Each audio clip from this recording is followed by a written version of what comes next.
ঢাকাসহ দেশের বিভিন্ন অঞ্চলে বুধবার ৩ জুন বৃষ্টি ও বজ্রবৃষ্টির সম্ভাবনার কথা জানিয়েছে বাংলাদেশ আবহাওয়া অধিদপ্তর। একই সঙ্গে দেশের কয়েকটি অঞ্চলে ঘন্টায় ৪৫ থেকে ৬০ কিলোমিটার বেগে দমকা বা ঝড়ো হাওয়া বয়ে যেতে পারে বলে সংশ্লিষ্ট নদীবন্দরগুলোকে ১ নম্বর সতর্ক সংকেত দেখাতে বলা হয়েছে। বুধবার সকাল ৭টা থেকে পরবর্তী ৬ ঘন্টার জন্য ঢাকা ও পার্শ্ববর্তী এলাকার পূর্বাভাসে বলা হয়েছে আকাশ অস্থায়ীভাবে আংশিক মেঘলা থাকতে পারে। এ সময় বৃষ্টি অথবা বজ্রসহ বৃষ্টির সম্ভাবনা রয়েছে। দক্ষিণ কিংবা দক্ষিণ পশ্চিম দিক থেকে ঘন্টায় ১০ থেকে ১৫ কিলোমিটার বেগে বাতাস প্রবাহিত হতে পারে। এর ফলে দিনের তাপমাত্রা সামান্য কমতে পারে বলে জানিয়েছে আবহাওয়া অধিদপ্তর। আবহাওয়া অধিদপ্তরের তথ্য অনুযায়ী আজ সকাল ৬টায় ঢাকায় তাপমাত্রা ছিল ২৯.২ ডিগ্রি সেলসিয়াস এবং বাতাসের অপেক্ষিত আর্দ্রতা ছিল ৮৬%। মঙ্গলবার রাজধানীর সর্বোচ্চ তাপমাত্রা ছিল ৩৬.৭ ডিগ্রি সেলসিয়াস। আজকে সর্বনিম্ন তাপমাত্রা রেকর্ড করা হয়েছে ২৯ ডিগ্রি সেলসিয়াস।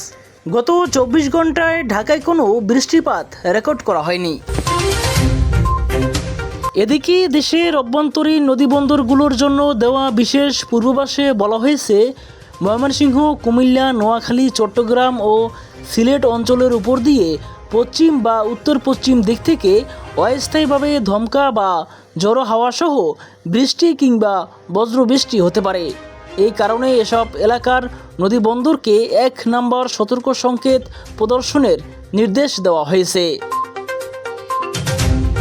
মঙ্গলবার রাতে প্রকাশিত সারা দেশের আবহাওয়ার পূর্বাভাসে জানানো হয় বুধবার সন্ধ্যা ৬টা পর্যন্ত ময়মনসিংহ, চট্টগ্রাম ও সিলেট বিভাগের কিছু কিছু স্থানে এবং রংপুর, রাজশাহী, ঢাকা, খুলনা ও বরিশাল বিভাগের ২-১ জায়গায় হালকা থেকে মাঝারি ধরনের বৃষ্টি বা বজ্রসহ বৃষ্টি হতে পারে।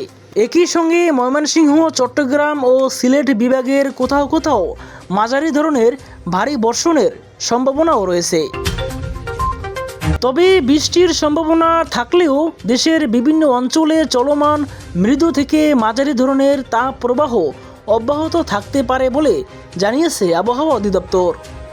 ঢাকা, নারায়ণগঞ্জ, টাঙ্গাইল, ফরিদপুর, মাদারীপুর, গোপালগঞ্জ, মানিকগঞ্জ, ময়মনসিংহ, চাঁদপুর, নোয়াখালী, ব্রাহ্মণবাড়িয়া, লক্ষ্মীপুর, বরিশাল, পটুয়াখালী ও ভোলা জেলাসহ রংপুর, রাজশাহী ও খুলনা বিভাগের উপর দিয়ে এ তাপপ্রবাহ বয়ে যেতে পারে।